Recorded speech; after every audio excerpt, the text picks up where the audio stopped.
Welcome back to the AB Scale Project. I'm Krieger, and this is Alpha Bravo. And today we're going to start off with the Transformers 1 regular release Sentinel Prime. And he looks alright. Mainly bought him to turn him into Nominus Prime later. But yeah. Looking at him, he has these guns up here. They come off. He's got these two guns that come off, and you can put them on his wings. And he comes with a shield over there. And yeah. And he is short. I mean, you can see him next to Alpha Bravo here. We'll bring in Studio Series Prime, and you see, yeah, he's pretty short.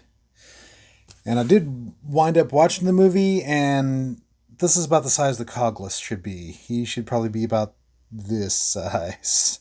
So, yeah. He's tiny. Plenty of articulation. And you got a little bit of ankle tilt, just a smidge. I mean, just enough to say he's got ankle tilt. But yeah, overall not a bad figure, just bad scale. Not hugely representative of the character in the movie. Basically got the face and the chest right. Everything else is kind of cobbled together. But yeah. All right. Let's go ahead and look at his jet mode. And here we have Sentinel in his aircraft mode, and he looks pretty cool.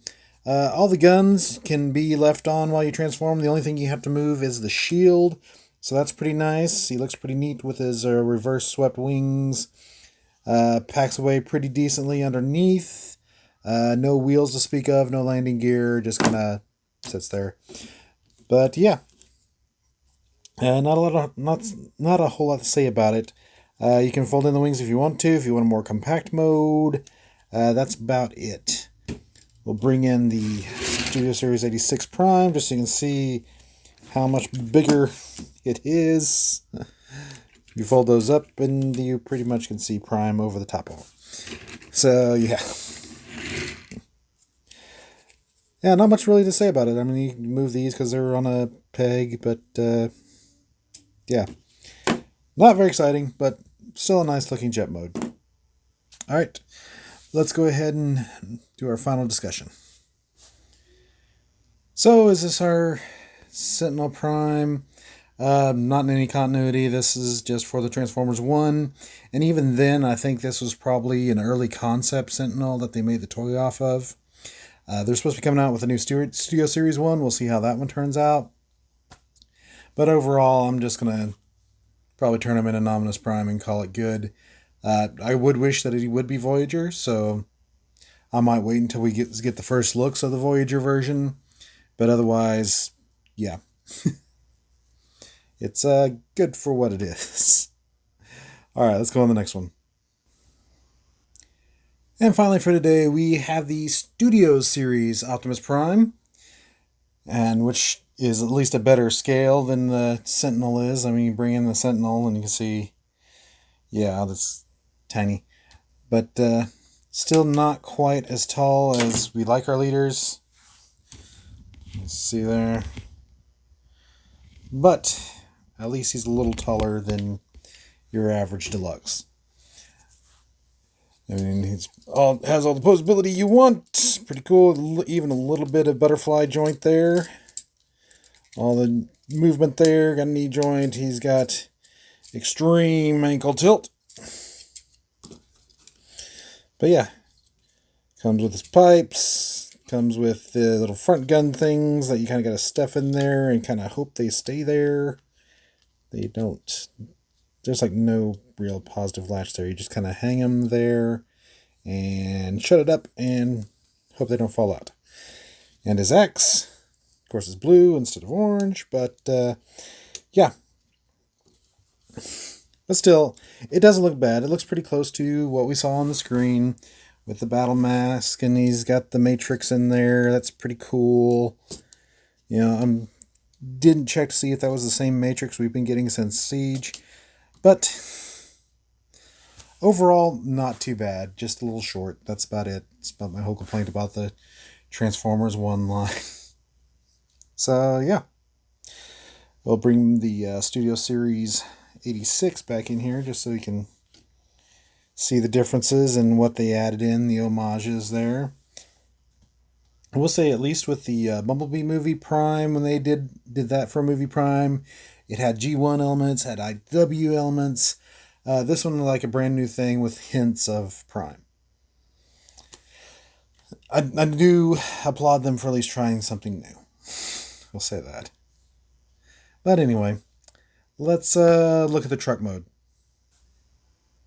And here we have Prime in his truck mode, and it looks pretty cool. His pipes becoming forward guns. That little rubber thing goes on the front for more guns. So, and his axe stows away in between the kneecaps there.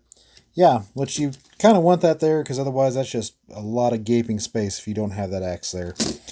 But yeah, it's pretty obvious that it's a robot, that it made no attempt to hide the arms. Pretty hollow underneath. But hey, it looks pretty close to what we saw in the movie. Alright, bring in the Studio Series 86, just so you can see how puny it is. Give you a spin. Yeah. We'll stack them up here so you can see how much bigger it is. Put it a little closer. Yeah. So yeah, it does roll. Rolls pretty well. So meets that requirement. Yeah, not really a lot to say to it. It's not bad. Looks like it did in the movie. A lot of hollowness through there. But yeah. Anyway, let's make our final decision.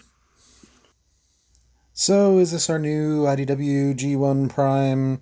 No, this is only Transformers 1. It's better than the original release. That was about the same size as Sentinel Prime. I saw that on the shelves and outright said I wasn't going to buy that. And then, this one came up on clearance before I saw the movie. So I was like, I'll just go ahead and pick it up. And in the final segment, I'll go ahead and give you my thoughts on the movie itself. But yeah, but as far as so far, this is probably the best Transformers 1 Optimus Prime you're going to get. They might come out with a better version later. I think the Takara had a better version. I forgot what it was called. But for now, this is the best you're going to get. All right, let's wrap this up. So, my thoughts on the movie. Overall, not bad. People saying that's better than the original 86 movie. I wouldn't go that far. The plot might have been a little bit more complex. Yes, but still the dialogue bothered me a bit just because it was very immature compared to what you had with, G1 and things like that, where, you treated kids like adults and they acted like adults in kind. Here they had a bunch of immature dialogue that made the buddy type of California surfer type dialogue, which I just didn't appreciate. And honestly, that's what turned me off at the first trailer. That's why I wasn't going to see it in the first place. And then everybody said it was good, and so I waited for streaming. But anyway, it was good. It was worth watching. Probably better than most of the Bayverse offerings. I will say that. Bumblebee was still better though. But the characters themselves, Optimus Prime, from Orion Pax to Optimus Prime, I think that was a really good character arc and growth.